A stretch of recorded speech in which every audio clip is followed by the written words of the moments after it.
La ciencia nacional de las grandes aportaciones a las necesidades de investigación nacional. Muy buenos días tengan todos ustedes y bienvenidos al segundo Congreso Nacional de Nutrición, el cual hemos titulado Ciencia y Nutrición, Innovación en el Ejercicio Profesional del Nutriólogo. Agradecemos infinitamente las palabras de nuestro anfitrión, el doctor Martín Eduardo Cías Casas. Y es momento de informarles que la lista de asistencia estará disponible en la descripción del video de esta transmisión, misma en la que podrán registrarse hasta que termine esta conferencia.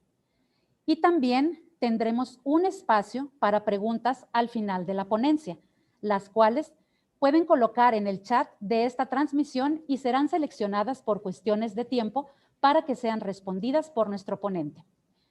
Pues bien, es un honor presentarles a nuestro conferencista del día de hoy. Él se formó como licenciado en nutrición en la Facultad de Enfermería y Nutriología de la Universidad Autónoma de Chihuahua para posteriormente cursar sus estudios de maestría en Ciencias de la Salud y el doctorado en Ciencias en Salud Ambiental en el Instituto Nacional de Salud Pública.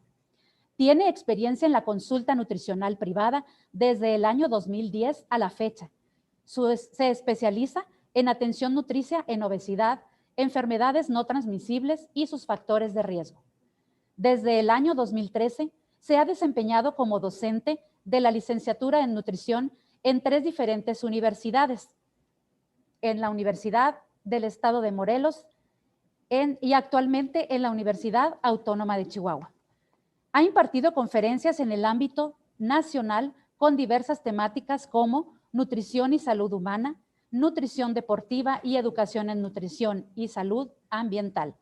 Y ha trabajado en proyectos de investigación abordando temas como obesidad, exposiciones ambientales, modificaciones epigenéticas y enfermedades no transmisibles en niños y adultos. Recibamos con mucho gusto al doctor Jorge Octavio Acosta Montes. Adelante, doctor.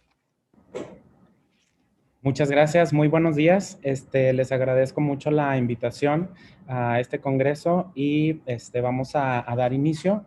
Les voy a compartir mi pantalla para que podamos iniciar.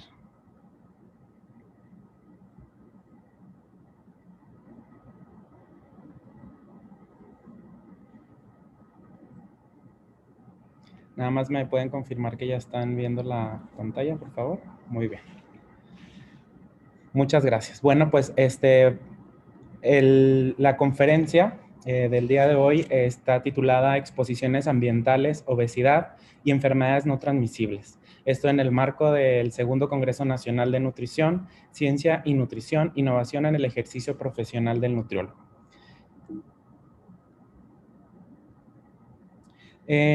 La salud ambiental es importante que nosotros la conceptualicemos de una manera apropiada.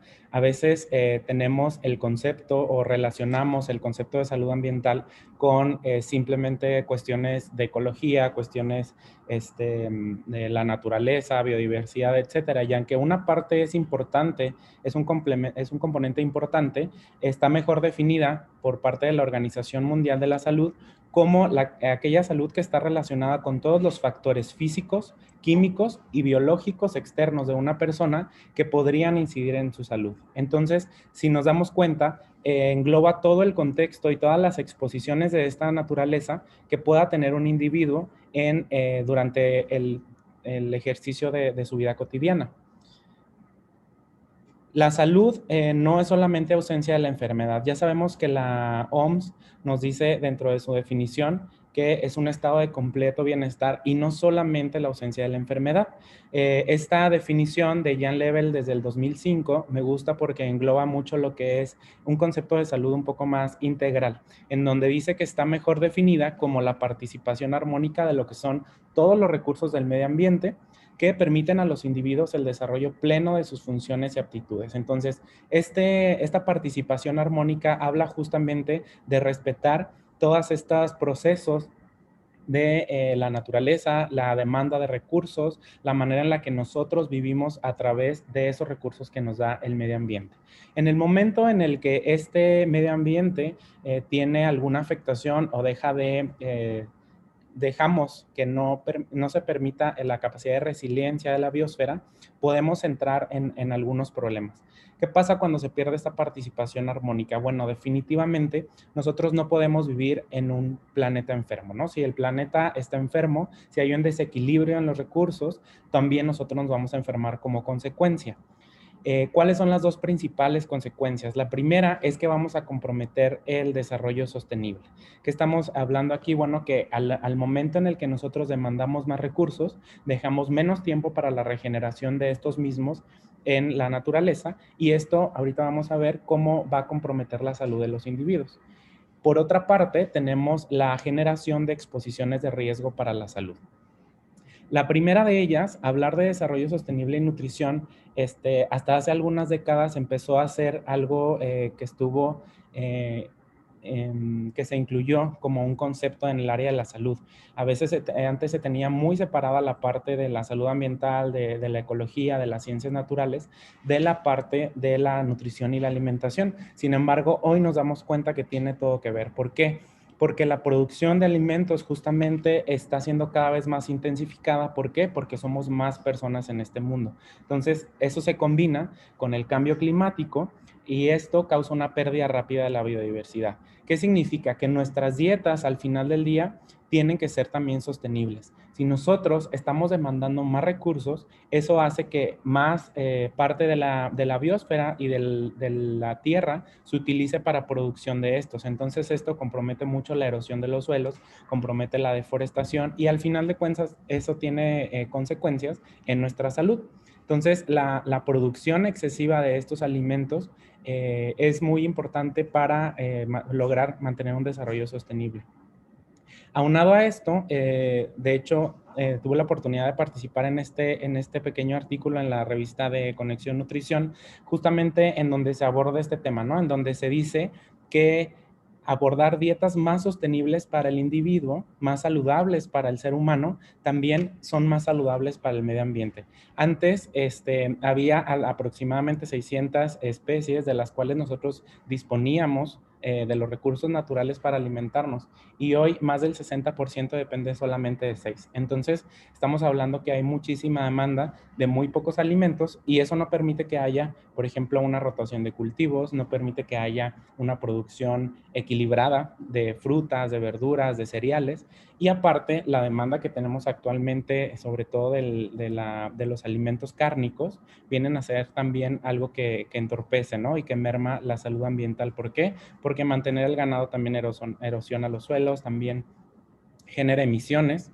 Entonces, en este sentido, es muy importante que comencemos a ver que nosotros, como profesionales de la nutrición, también estamos cuidando este equilibrio de la biosfera al momento de nosotros recomendar los alimentos, cuadrar nuestros planes, tener esa educación en nutrición. ¿Cómo lo logramos esto? Bueno, dentro del consultorio, dentro del hospital, dentro de las visitas comunitarias, dentro del área en la que nos desenvolvamos. Esto por un lado.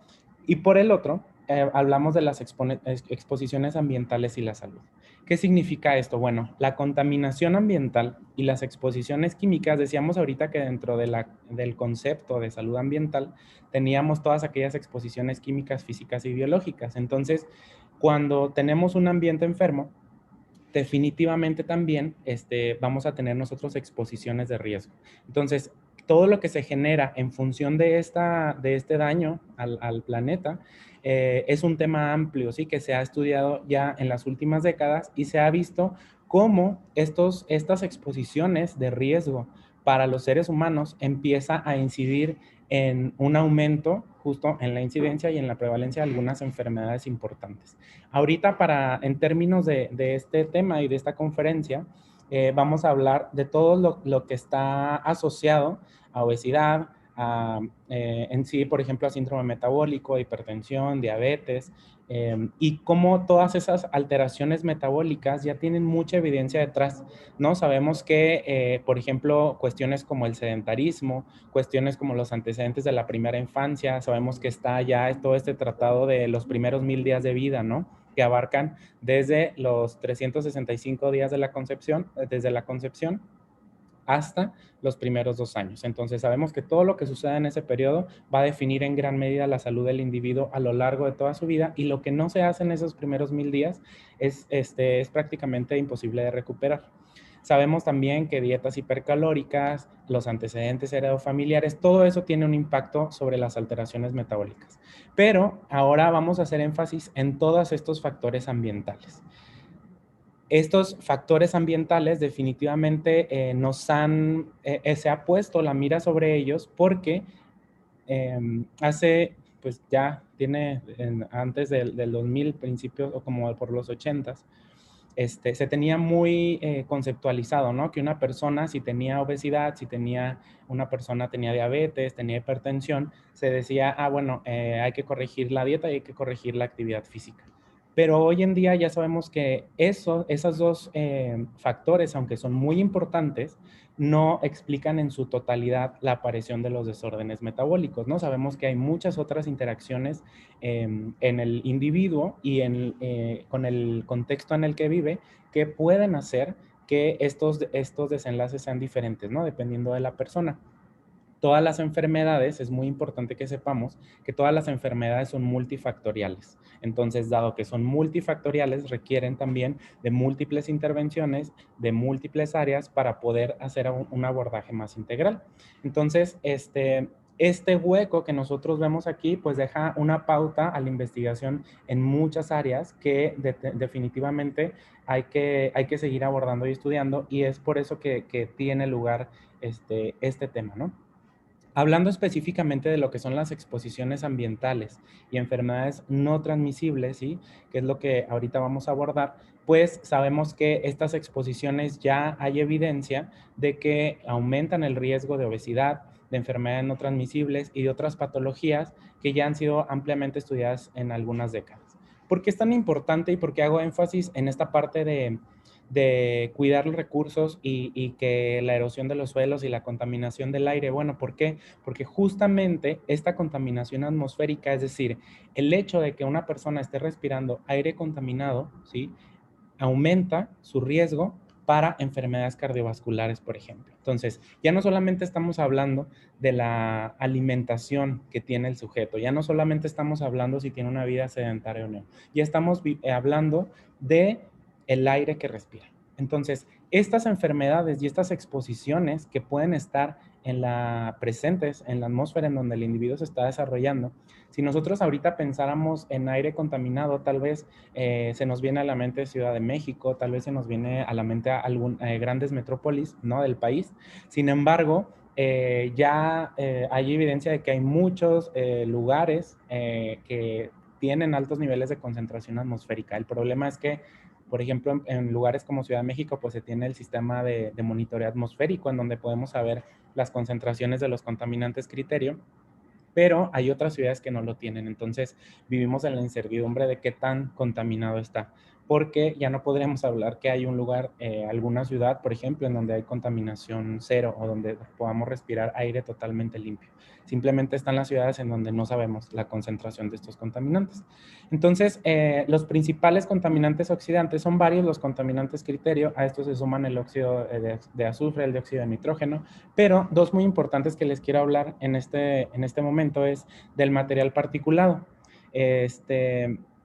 Se conocen como PM10 y PM2.5. El PM es nada más por las siglas en inglés de Particulate Matter, que viene a hacer alusión a este material particulado, y el 10 y el 2.5 hace referencia al diámetro de estas partículas medidos en micras, es decir, las PM10 es material particulado que está medido en un diámetro de 10 micras y el PM2.5 de 2.5 micras. Entonces, mientras más pequeño sea esta partícula, es más fácil que entre hasta el alveolo y pueda distribuirse a través de la sangre.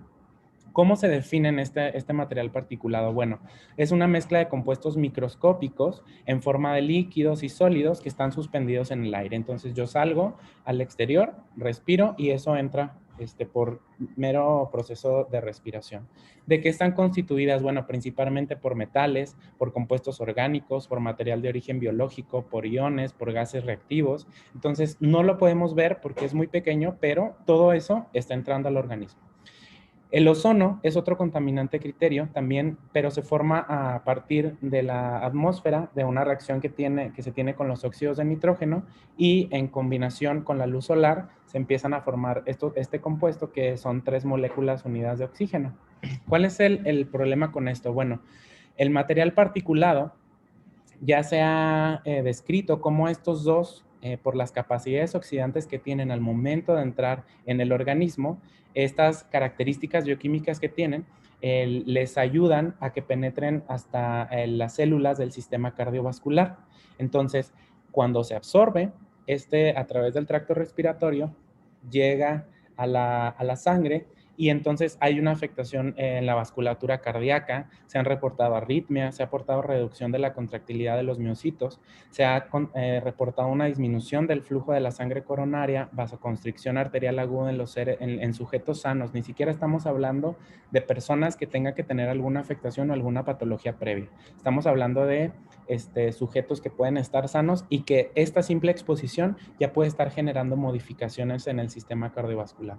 Entonces, el hecho de que tengamos esta exposición en las paredes de las arterias, por ejemplo, en todo lo que es el sistema cardiovascular, puede generar mecanismos hipertensivos.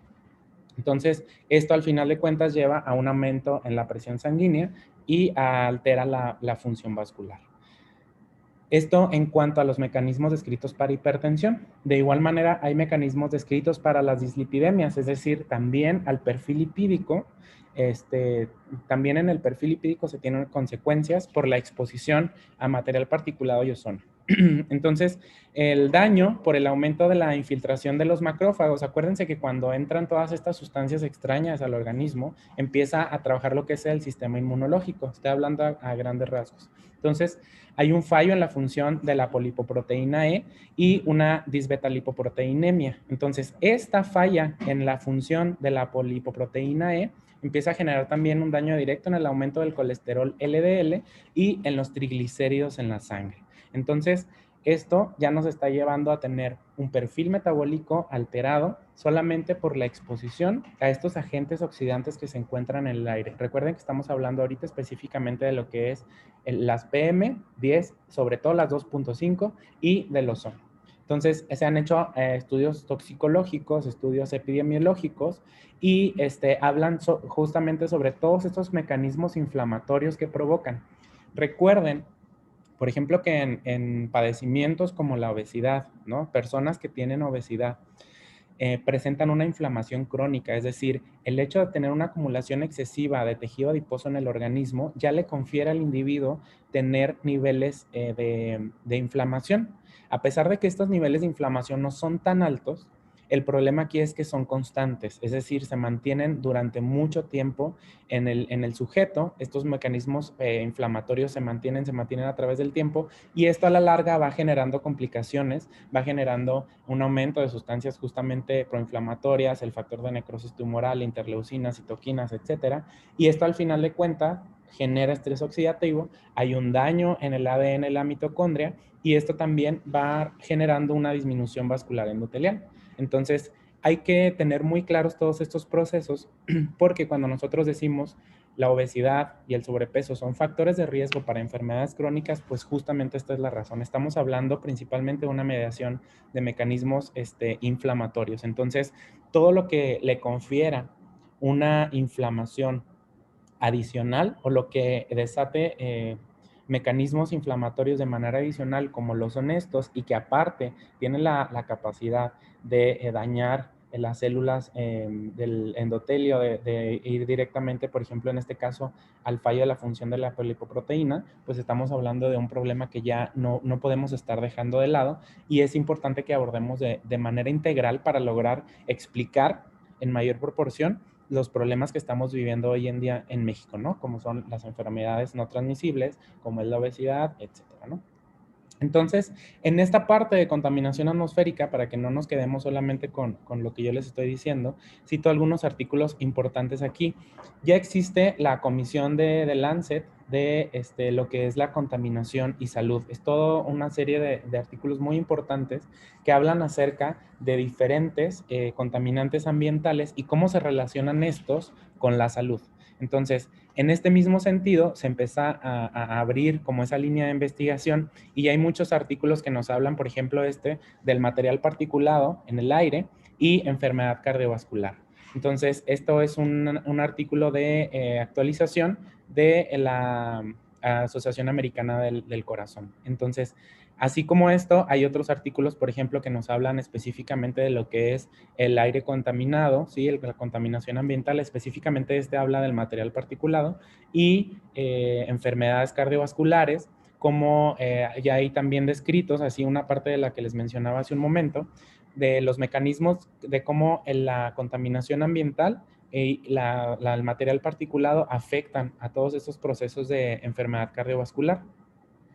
Y también, no solamente con enfermedad cardiovascular, también están asociados, este estudio es muy interesante, si tienen oportunidad, denle una leída, porque habla acerca de todos los contaminantes ambientales y cómo estos influyen en el sobrepeso y la obesidad de niños. Entonces, si bien es cierto que no estamos dejando de lado el peso que tiene la dieta y el peso que tiene la actividad física, por ejemplo, sí es importante que sepamos que así como la inflamación que se produce en las personas con obesidad, que a lo mejor no es de una manera tan elevada los niveles de inflamación, pero sí es crónica, de igual forma pasa con las exposiciones ambientales, ¿sí? No vienen a definir, ¿sí? El 90% del cuadro, pero sí son exposiciones constantes. Entonces, esto es una suma adicional que se da las 24 horas, los 7 días de la semana, por el contexto o el lugar en donde vive el sujeto. Entonces, esto es bien importante. También eso es de material particulado. En cuanto al ozono, que es otro que les mencionaba hace un momento, también se habla de cómo en este sentido, en el ozono, cómo el ozono presente en la atmósfera, más bien en la Tierra, en lo que estamos respirando nosotros, cómo tiene un efecto sobre el síndrome metabólico. Este artículo, cabe mencionar, está en vías de publicación. Tuve la oportunidad de participar en una corte en donde se siguió a los niños durante muchos años a partir de el embarazo. Se sigue a los niños desde que las mujeres están embarazadas y los niños ahorita ya tienen 13, 14, 15 años. Entonces, tuvimos la oportunidad de realizar este estudio que está, les repito, en vías de publicación. Entonces, que habla acerca de lo mismo, cómo el ozono en este sentido viene a ser una exposición importante para lo que es el síndrome metabólico. De igual manera, tenemos algunos otros que nos hablan también acerca de cómo el ozono tiene algún impacto sobre la hipertensión, sobre algunos mecanismos de infarto, por ejemplo, agudo. Se ha hablado mucho acerca de la participación que tiene el ozono en adultos mayores, por ejemplo, para aumentar el riesgo de infartos, ¿no? Entonces, sabemos que cuando hay un aumento de la concentración de estos contaminantes en el aire, pues las consultas hospitalarias aumentan también justamente por todos estos mecanismos que se describen aquí. Entonces, de esta manera, resulta importante pues hacer alusión a esto, ¿no? Esto es en cuanto a los contaminantes y las exposiciones ambientales que están presentes en el aire. Hablando de otro tema que también es parte de las exposiciones ambientales, entran lo que son los disruptores endocrinos. ¿Cómo se definen los disruptores endocrinos? Estos disruptores endocrinos están definidos por parte de la Organización Mundial de la Salud como todas aquellas sustancias que son capaces de alterar el equilibrio hormonal. Es decir, una parte del daño que generan estos disruptores endocrinos es que la estructura química que tienen es muy similar a la de algunas hormonas. Entonces, cuando tenemos nosotros el receptor de la hormona que está esperando justamente recibir a la hormona, en lugar de que llegue la hormona, llegan estos disruptores endocrinos, llegan estas sustancias químicas que tienen una estructura similar y entonces ya no permiten que se lleve a cabo la función de esa hormona, por ejemplo, con hormonas reproductivas, ¿no? Se ha visto cómo se exponen las mujeres durante el embarazo y los niños nacen con problemas reproductivos, menor distancia anogenital, ¿sí? Que es un indicador importante para salud reproductiva, sobre todo en la pubertad y ya en etapas más adelante. Entonces, aquí son dos mecanismos. Uno es la disrupción endocrina por esta estructura similar que tienen algunas hormonas y la otra son los procesos de metilación. No voy a ahondar mucho en esto, pero es importante que lo diga porque estos procesos de metilación no es otra cosa más que adherir un grupo metilo, que es este CH3 que ustedes ven aquí, a la cadena, ¿no? de ADN. Entonces, cuando esto sucede, estos procesos de metilación se dan para que un gen se empiece a expresar, perdón, o se da para que este mismo gen pueda silenciarse, dependiendo las necesidades del organismo. Pero cuando hay sustancias externas que hacen que estos procesos de metilación se alteren, estamos hablando de procesos que dan lugar a una sobreexpresión de genes, a una silenciación de genes que no debería estar teniendo lugar. Entonces, por una parte, tenemos que estos disruptores endocrinos interrumpen la función de algunas hormonas y por otra parte, metilan, ¿no? Entonces, las complicaciones aquí son importantes. Específicamente hablando de los efectos adversos que se generan en las enfermedades no transmisibles y la obesidad, pues las que más se han estudiado aquí sobre todo son exposiciones durante el embarazo. Es decir, de qué manera todas estas exposiciones que se dan durante el embarazo tienen un efecto en la vida, en la salud del niño en sus etapas posteriores, desde que nace en adelante. Entonces, hay estudios toxicológicos, hay estudios epidemiológicos que hablan cómo estas sustancias alteran la programación fetal. Entonces, tal vez hasta aquí nosotros digamos, bueno, disruptores endocrinos, tal vez no nos suene tan familiar, tal vez creamos que son exposiciones raras o que son exposiciones que están como alejados de nuestro contexto cotidiano. Sin embargo, les voy a decir que no. Estos disruptores endocrinos, hablando principalmente de lo que son los talatos, ¿sí? Los talatos y el bisfenol A, no sé si les suenan familiares. Los talatos y el bisfenol A son disruptores endocrinos que se utilizan en la industria del plástico, ¿sí?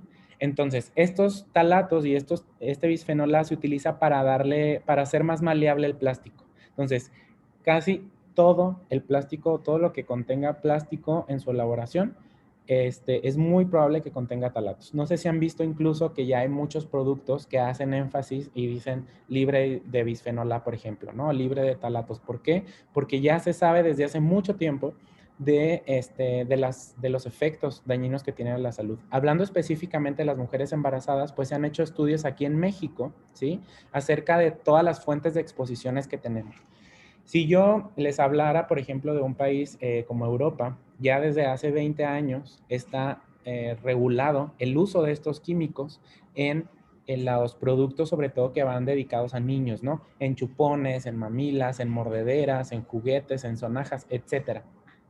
Pero aquí en México, desgraciadamente, no. En México no tenemos ninguna regulación que les diga a las empresas qué plastificantes deben utilizar, que les diga a las empresas qué cantidades, no hay absolutamente nada. Entonces, todo lo que tenemos no está regulado en función de estos disruptores. Entonces, ¿cómo nos podemos exponer a ellos? Bueno, no solamente hablamos de los productos que les decía ahorita que eran para niños, estamos hablando de bolsas de plástico, estamos hablando de los toppers, de todos esos que utilizamos para guardar los alimentos, estamos hablando de todos aquellos plásticos en los que calentamos los alimentos, estamos hablando de aquellas botellas de agua de plástico, estamos hablando también de cremas, de maquillajes, estamos hablando de protectores solares, estamos hablando de un sinfín de exposiciones. Es cierto que el metabolismo de estos talatos es rápido, entre 24 y 48 horas el organismo los elimina. Sin embargo, no podríamos hablar, y piensen ustedes en el estilo de vida que llevan y en la rutina diaria que llevan, no podríamos hablar de que un día estamos fuera de la exposición de estos, ¿no? O sea, necesitaríamos hablar de un día en el que no tengamos contacto con alimentos que tuvieran contacto con plásticos, que no utilizamos cremas, que no utilizan, por ejemplo, maquillajes, que no se utilizaron un sinfín de productos que confieren esta exposición. También el material médico, por ejemplo, ¿no? Las jeringas, las bolsas de suero, las mangueritas que se utilizan para las transfusiones, todo eso lleva una carga importante. En países como Chile, por ejemplo, en Sudamérica, hay países que tienen hospitales libres de talatos. Entonces, todo lo que utilizan de insumos médicos, todos los instrumentos médicos son plásticos que no utilizaron estas cosas porque están las personas con alguna patología, alguna enfermedad y todavía al momento de administrarle los medicamentos, pues se va una dosis fuerte de esto, ¿no? Entonces, se trata de mermar esta parte. Pero les repito, en México no hay nada. El problema con estos químicos también es que atraviesan la barrera placentaria. Entonces son solubles en agua, atraviesan la barrera placentaria y llegan hasta el bebé. Entonces, ¿qué habíamos dicho? Problemas hormonales y problemas de metilación. ¿Esto a qué se ha llevado? Bueno, a que justamente estamos hablando de que ya no solamente, por ejemplo, como el aire contaminado, estoy teniendo una exposición y luego eso está generando una inflamación, está generando estrés oxidativo y está generando desórdenes metabólicos. Estoy hablando que desde que el niño se está formando, desde que el niño es un embrión, ¿sí? Empiezan estas exposiciones por parte de la mamá. Entonces, esta metilación de los genes, ya hay mecanismos que se han tratado de describir para explicar este fenómeno, de cómo la exposición del niño durante el embarazo, mientras está programando, que son lo que se llaman, que conocen como exposiciones epigenéticas, mientras está programando, este niño puede tener cambios en la programación y presentar un cambio en la composición corporal en la edad escolar. Es decir, cómo el hecho de que la madre se esté exponiendo a esto durante el embarazo puede hacer que el niño confiera un riesgo adicional para tener una mayor adiposidad en las etapas, en las primeras etapas de la vida. Entonces, este estudio, por ejemplo, es muy bueno y habla acerca de todas estas exposiciones prenatales y el índice de masa corporal en niños entre los 4 y los 7 años de edad. Este grupo de talatos es extenso, ¿no? Es amplio, son varios, no es nada más bisfenol A y un talato, no es bisfenol A y es muchos talatos y todos los metabolitos que surgen a partir del metabolismo de estos. Entonces, hay algunos que se han encontrado con asociaciones positivas, que quiere decir a mayor concentración de estos talatos, también mayor concentración de tejido adiposo. De esta misma manera, hay otros estudios que nos hablan acerca de cómo estos talatos vienen a ser una parte importante en cuanto a la disrupción endocrina. Entonces, les hablaba ahorita yo de menor distancia no genital o etcétera, ¿no? Algunas situaciones que confieren un riesgo adicional a los individuos, ¿no? Entonces, en este sentido, también, por ejemplo, hay como estos disruptores endocrinos, ¿sí? Que ya se conocen como disruptores obesogénicos. Es decir, ya se les confiere un riesgo específicamente hablando de lo que es la obesidad. Entonces, ahorita les mencionaba la ventana de los primeros 1000 días de vida. Todo lo que sucede en esos primeros 1000 días de vida, desde la concepción, desde la unión del esperma con el óvulo, va a definir en gran medida lo que va a pasar en toda la vida del sujeto. Entonces, desgraciadamente, esto es algo que nosotros podemos, es algo que nosotros a lo mejor no tenemos tan conceptualizado o algo tan familiar, porque el simple hecho de que nosotros, el almacenar los alimentos, a mí la verdad me parece muy absurdo que vendan, por ejemplo, frutas, que vendan verduras de manera individual, una manzana envuelta en plástico y estén 20 manzanas envueltas en plástico solitas ahí. O sea, todas estas cosas son cosas que nosotros tenemos que inferir porque son procesos que tienen que ver directamente con la alimentación.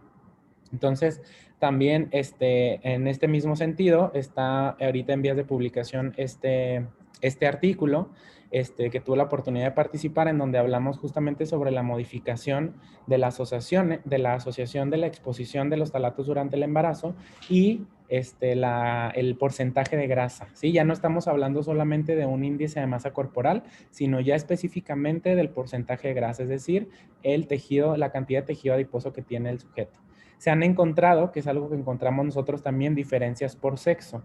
Al menos en la mayoría, todavía no es algo que esté concluyente, pero en la mayoría de los estudios se ha encontrado que afecta más a los niños que a las niñas. Entonces, eso también es importante y requerirá de mayor investigación para ver cuál es la diferencia entre un sexo y otro que está teniendo un impacto sobre los eventos que se están desarrollando en este sentido. Otras exposiciones ambientales importantes también que quiero traer sobre la mesa, para ya no extenderme tanto, pero sí creo que es importante que las mencionemos, es por ejemplo el plomo, ¿no?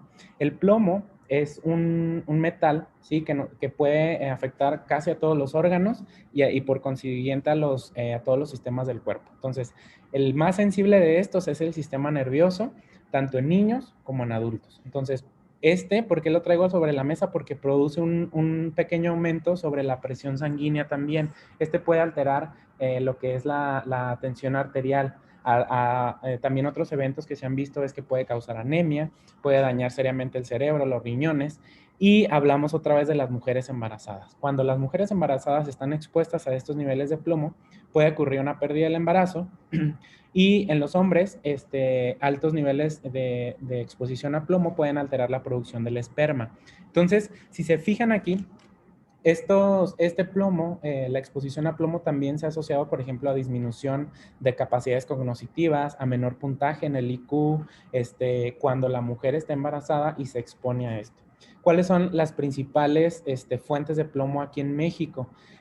Principalmente en México es el barro de loza vidriada. Todos esos cacerolas, todas esas ollas, todos los recipientes, los tarritos de barro que tienen esa recubierta al interior brillosa, ¿sí? Eso se conoce como loza vidriada y eso tiene una cantidad importantísima de plomo. Entonces, cuando ustedes ponen agua o algún alimento ahí, va a aumentar la concentración de plomo en ese alimento o en esa bebida. Cuando hablamos que son alimentos ácidos o que son alimentos calientes, todavía aumenta más cómo se desprende este plomo de la loza vidriada y llega al alimento. Entonces, cuando cocinamos con ellos, cuando ponemos estos utensilios de cocina con salsas o con algunos otros medios ácidos, pues vamos a estar teniendo una cantidad importante de plomo ahí. Desgraciadamente, es algo que está muy arraigado dentro de la cultura mexicana. Se han hecho algunas medidas para disminuir o mitigar la exposición a plomo en México. Se ha sustituido esta loza vidriada por otra loza vidriada sin plomo. Sin embargo, culturalmente no ha tenido mucho éxito porque mucha gente dice que le cambia el sabor a la comida, que no sabe igual, entonces regresan otra vez. Sabemos que es la actividad económica principal de muchas familias, sobre todo en el sur del país, en donde la producción de estas ollas, de estos productos de barro, son el sustento de muchas familias. Entonces, estamos ante un problema todavía de salud pública importante. Y si ustedes se fijan en la Encuesta Nacional de Salud y Nutrición, los resultados que acaban de presentar justamente el día de ayer, sigue siendo un tema, ¿no? Siguen siendo importante medir el plomo en los niños, sobre todo, por toda esta merma en las capacidades, los padecimientos en salud. ¿Qué pasa también? Pues los productos que contienen plomo, hay algunos esmaltes, cerámicos, algunos cosméticos, algunos medicamentos, algunos incluso dulces. Por ejemplo, todos estos dulces que se preparan mucho con tamarindo y todas estas cosas se han encontrado cantidades de plomo importantes. Entonces hay que tener atención ahí. El mercurio es otro importante también, es otra exposición ambiental importante y puede ocurrir de diferentes formas. Una, el respirar aire contaminado, es decir, por ejemplo, tenemos fábricas que utilizan mercurio para la elaboración de algunos productos, de lámparas fluorescentes, de termómetros, bueno, todavía hasta hace algún tiempo. Y entonces en los procesos de producción, este mercurio empieza a salir al aire. Entonces lo podemos adquirir la exposición mediante la respiración. También, cuando esto sale al aire, no se queda en el aire. Esto en algún momento se empieza a depositar. ¿En dónde se deposita? En la tierra o se deposita en el agua. Entonces, eso también confiere exposiciones adicionales. También algunos tratamienlos médicos y dentales contienen cantidades importantes de plomo. ¿Cómo llega una afectación al ser humano? Bueno, a través de daños en los riñones, en el cerebro, daños al feto. Este mercurio también atraviesa barrera placentaria y puede llegar al bebé. Y también tiene un efecto, por eso lo traigo sobre la mesa, en un aumento en la presión sanguínea o del pulso. Entonces, esto es muy importante también. ¿Cómo me puedo yo exponer al mercurio? Principalmente, la principal fuente de exposición de las principales, aparte del aire, es a través del pescado. ¿Qué pasa? Sale el mercurio al aire, se empieza a depositar en el agua, ¿sí? Se deposita y cuando llega a la superficie, perdón, a la tierra, al fondo, perdón, del manto de acuífero, del lago de donde se esté depositando, el fitoplancton, ¿sí? Las pequeñas bacterias que viven ahí empiezan a transformar este plomo a su manera orgánica. Entonces, este es el que hace todavía un mayor daño a la salud. ¿Qué pasa con esto? Estas pequeñas algas son alimento para peces pequeños y estos peces pequeños son alimento para otros peces más grandes y otros más grandes. Este mecanismo se conoce como biomagnificación. Entonces, cuando nosotros obtenemos los peces de un tamaño considerable para nuestro consumo, estamos hablando que ya tiene cantidades importantes de mercurio en su organismo. Entonces nosotros lo consumimos y nos exponemos a mercurio. Ahorita es bien difícil hablar de algún pescado que no tenga mercurio. O sea, por toda esta contaminación justamente atmosférica que se está depositando en los cuerpos de agua, dulce y salada, y empieza a transmitirse a través de la cadena trófica y confiere exposiciones en los seres humanos. Entonces, ahorita vamos a hablar de esto, pero para que empiecen ahí a pensar, cuando una mujer está embarazada, nosotros como nutriólogos decimos, come pescado 2 a 3 veces a la semana.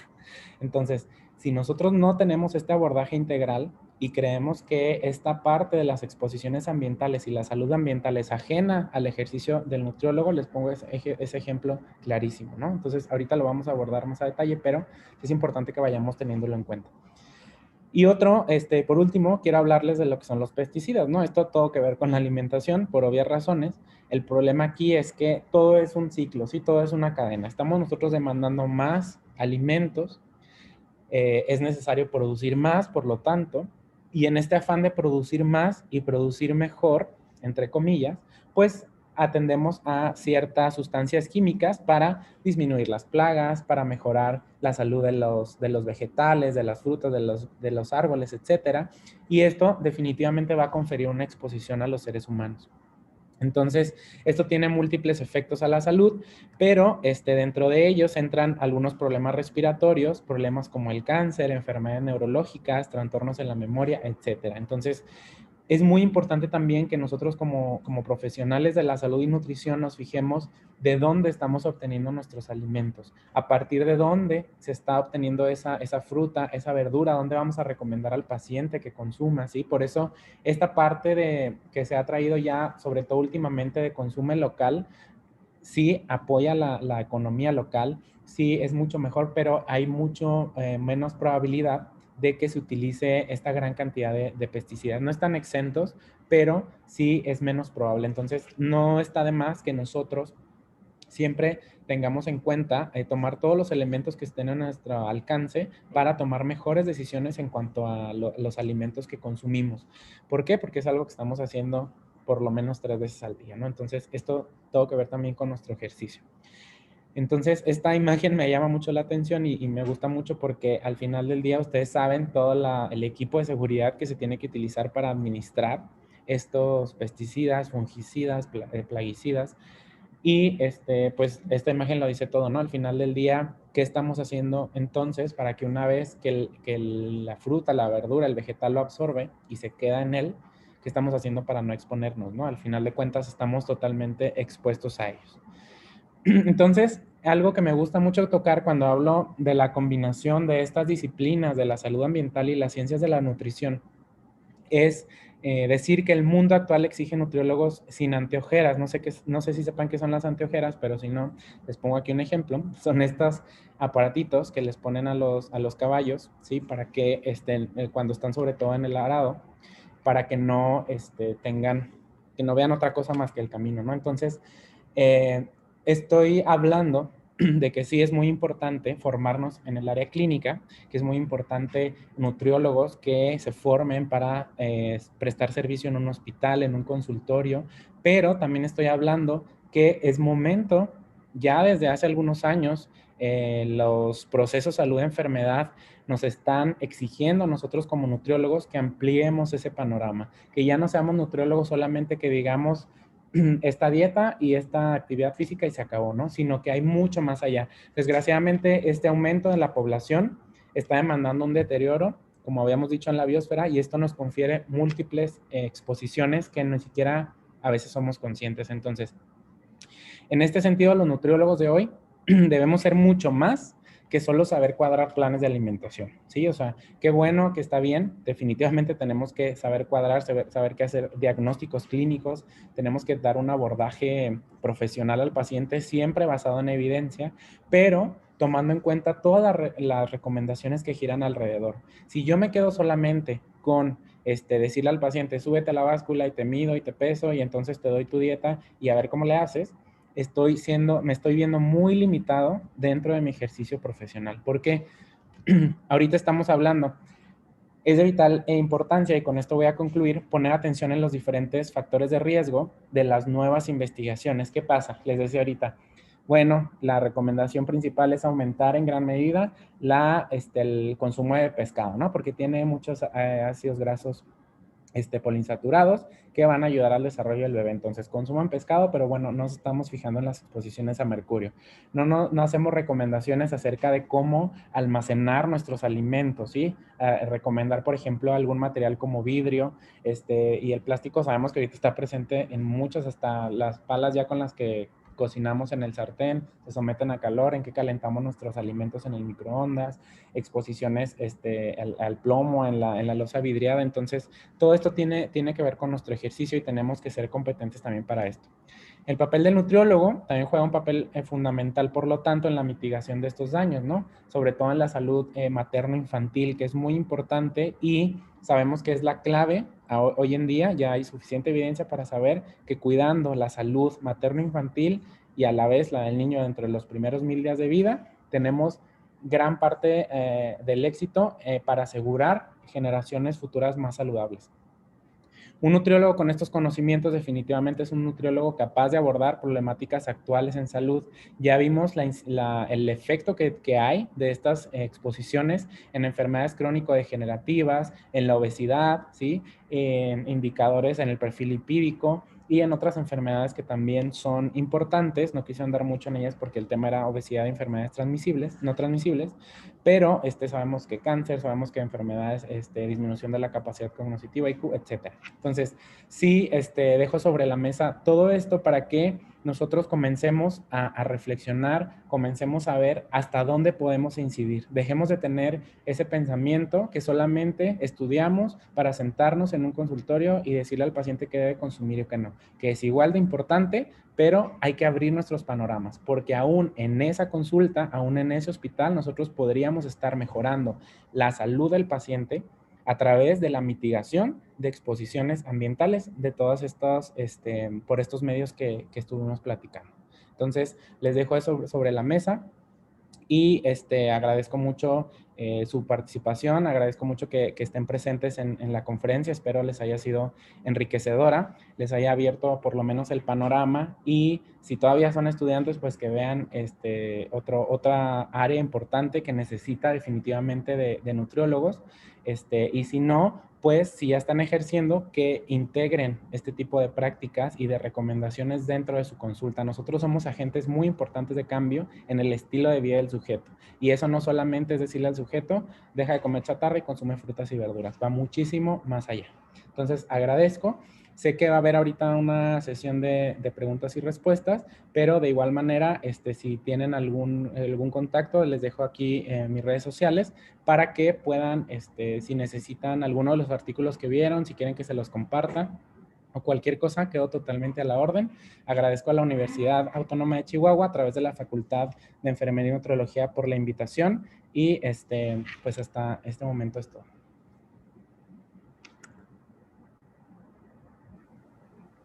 Muchísimas gracias al doctor Acosta Montes por su participación.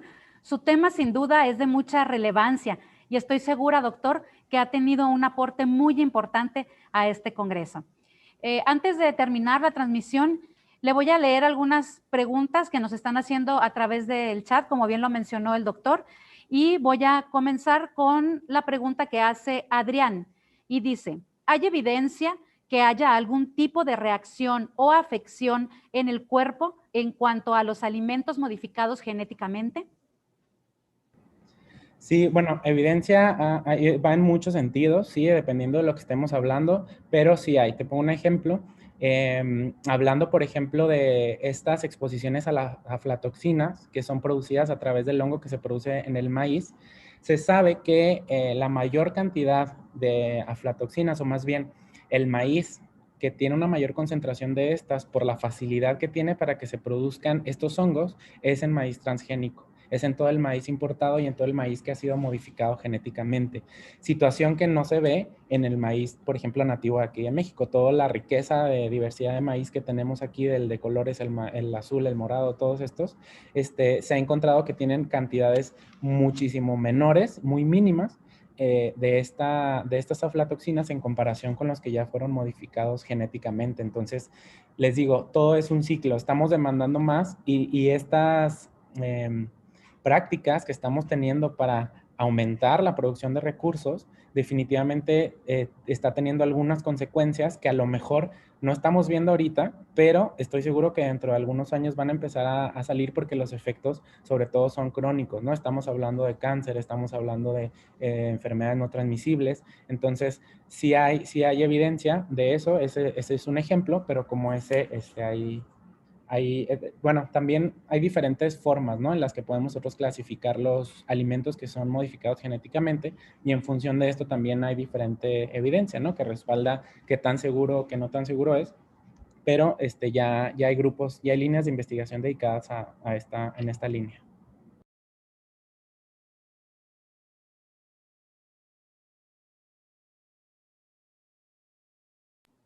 Perdón. Muchas gracias, doctor, por su respuesta. A continuación, Ana López nos pregunta cómo controlar la enfermedad desarrollada por exposiciones ambientales a través de la alimentación.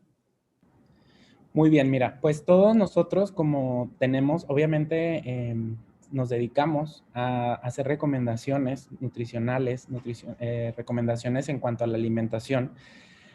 Es muy importante que tomemos en cuenta todo esto, decíamos ahorita, por eso me pareció importante mencionarles las fuentes de exposición para que nosotros podamos mitigarlas a través de las recomendaciones que hacemos a los sujetos. Es decir, por ejemplo, a veces en consulta se le dice a los pacientes, mira, para que no te consuma tanto tiempo el fin de semana, tú puedes racionar tus alimentos y guardarlos en el refrigerador y ya se para el lunes, martes, miércoles, entonces ya nada más lo tomas y no te quita tiempo de estar preparando el alimento durante la semana. Ahí, por ejemplo, nosotros podríamos incidir y decir, es mucho mejor que guardes esos alimentos en recipientes que no sean de plástico, por ejemplo, ¿no? Es importante que los utensilios con los que comas sean mejor, por ejemplo, de metal, los tenedores, las cucharas, con lo que cocinas, ¿sí? Exposiciones ambientales también, les decía esto de buscar siempre lo local, de buscar aquello que tuvo menor contacto con pesticidas, plaguicidas, sustancias químicas que al final de cuentas vamos a consumir porque eso no lo quita el microdin ni lo quita ninguna desinfectante, eso se queda en el alimento. Otras importantes dentro de los alimentos también, bueno, se ha hecho mucha énfasis, sobre todo ahora que estamos en esta pandemia, ¿no? Situación tan difícil desde el Día Mundial de la Alimentación del año pasado, se habla mucho acerca de estos huertos familiares, ¿no? Los huertos familiares también siempre son una opción porque nosotros estamos controlando los nutrimentos de los vegetales, de las hortalizas que estamos teniendo ahí y no tienen adición de ningún químico, mejoran la economía familiar y aunque nosotros creamos que no hace una diferencia, ¿sí? Que digo, bueno, ¿qué tanto me va a alimentar el sembrar en mi patio o así? Pues créanme que sí, porque si es una práctica que hiciéramos la mayoría de los individuos, eso definitivamente ayudaría a que la demanda y la producción a nivel del mercado sea menor y esto contribuya a mejorar la capacidad de resiliencia de la biosfera. Entonces, nosotros como nutriólogos tenemos muchísimas opciones para mitigar las exposiciones ambientales. Decíamos ahorita en el embarazo, por ejemplo, que es una etapa crítica del desarrollo, muy importante, pues también la manera en la que se va a consumir el alimento, dónde lo van a conseguir, dónde lo van a almacenar, cómo lo van a consumir, serían algunas de las recomendaciones más importantes ahí que pudiéramos abordar nosotros en alguna consulta, por ejemplo. Muchas gracias, doctor. Adrián le pregunta si considera que los chemtrails de aviones son dañinos en cierta manera y supongo que está refiriéndose a la condensación de los químicos que dejan los aviones, la estela que dejan los aviones. Sí, los aviones están ya catalogados como una fuente muy importante de contaminación. O sea, en cuanto a contaminación atmosférica es bueno, abona en gran medida a que estemos respirando aire contaminado. O sea, sí es una fuente importante. Los automóviles, la combustión de, vaya la redundancia, de combustibles o de gases incompleta, ¿sí? Cuando en los medios de transporte no tienen el mantenimiento adecuado, generan emisiones importantes. Esto se va al aire, se va al sistema respiratorio y bueno, empieza a tener todas las alteraciones metabólicas que estuvimos hablando ahorita. Entonces, sí, sí tiene un impacto importante. Ok, muchas gracias. Ahora, Cielo González pregunta, ¿una persona que trabaja en la elaboración de plásticos es más propenso a los efectos de estos compuestos químicos? La respuesta debería ser no. O sea, en teoría, las personas que trabajan en la industria deben de tener equipo de seguridad, ¿sí? Equipo de seguridad para no tener exposición directa. Aquí hay que también hacer énfasis en que otra cosa que los protege, por decirlo de alguna manera, es que el mayor daño cuando uno se expone a estos plastificantes es a través de la ingesta, ¿sí? Entonces, en la industria, pues se maneja el plástico, pero a la hora que se está elaborando el mismo, pero no se tiene un contacto directo con la ingesta, entonces no entra de igual manera que si tuvieras contacto a través de la piel. Entonces, las exposiciones realmente importantes a estos plastificantes son todas aquellas que entran a través del aparato digestivo, o sea, que entran a la boca a partir del alimento, de agua o de cualquier cosa que estemos nosotros consumiendo. En el caso de los niños, plásticos que estén chupando, que se estén metiendo a la boca constantemente, esto genera exposiciones importantes, porque repito, la principal vía es la oral. Gracias, doctor. Voy a dar espacio para una pregunta más por cuestiones del tiempo. Y la maestra eglantina Micaela Ángeles García pregunta, doctora Costa, ¿qué recomendaciones puede darnos para modificar la atención nutriológica desde tan importante perspectiva? ¿Solo se puede detener el problema de salud desde el embarazo? Muy bien, en ese sentido, sí es muy importante hablar de la salud en el embarazo. O sea, si tenemos pacientes que estén cursando un embarazo, que estén planeando en embarazarse, es crucial, ¿no? Pero definitivamente afecta a todos las etapas de la vida. Hay estudios incluso que hablan acerca de cómo las exposiciones, por ejemplo, a disruptores endocrinos durante la pubertad o incluso en algunos años antes de la pubertad adelantan, por ejemplo, la menarquía en las niñas, hacen que la menstruación se dé de manera adelantada y la pubertad temprana genera múltiples efectos adversos a la salud en las etapas posteriores, salud reproductiva, etc. Entonces, sí es importante incidir en la mujer embarazada, pero también, por ejemplo, con los niños, ¿no? O sea, cuando están en la etapa recién nacidos, en la lactación, durante la etapa preescolar y escolar, pues justamente se tiene a veces mucho contacto con todos estos químicos y todas estas exposiciones a disruptores.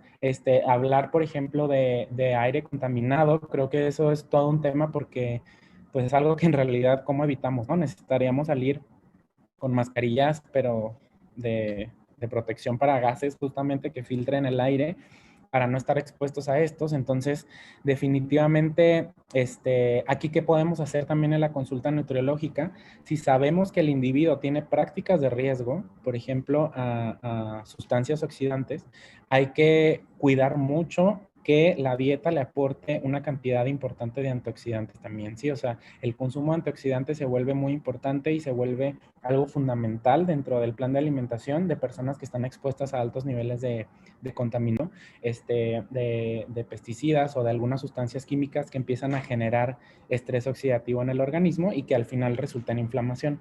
Entonces, los antioxidantes también son muy importantes y definitivamente pues cuidar las prácticas de cómo se cocina, repito, cómo se almacena el alimento y de qué manera nosotros lo vamos a consumir, ¿sí? Cómo lo vamos a preparar en sí todo el proceso de alimentación.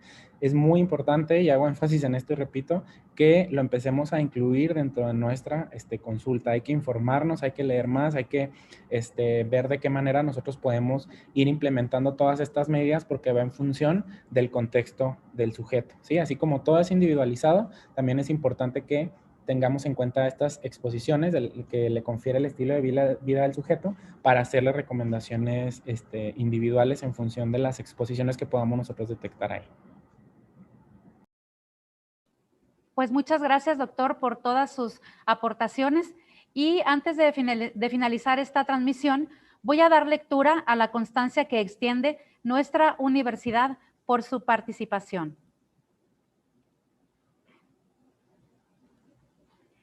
La Universidad Autónoma de Chihuahua, a través de la Facultad de Enfermería y Nutriología, otorga el presente reconocimiento al doctor Jorge Acosta Montes por su participación como ponente en la conferencia Exposiciones Ambientales, Obesidad y Enfermedades No Transmisibles, dentro del marco del Segundo Congreso Nacional de Nutrición, Ciencia y Nutrición, Innovación en el Ejercicio Profesional del Nutriólogo, realizado el 10 de noviembre del 2020. Muchísimas gracias, doctor, por su participación. Adelante. Muchísimas gracias por la invitación. Les agradezco muchísimo el espacio y el fomento a la integración de todos estos nuevos conceptos y de la nueva evidencia al quehacer profesional del nutriólogo. Muchas gracias. Muchísimas gracias a usted, y es momento de recordarles que la liga para registrar la asistencia ya se encuentra habilitada y podrán registrarse durante los siguientes 30 minutos. Se les recuerda que hay que tener una asistencia de 6 conferencias como mínimo para poder ser acreedores a la constancia. Agradecemos mucho su participación en este congreso y que tengan todos un excelente día. Muchas gracias, igualmente. Que estén muy bien todos. Hasta luego. Gracias.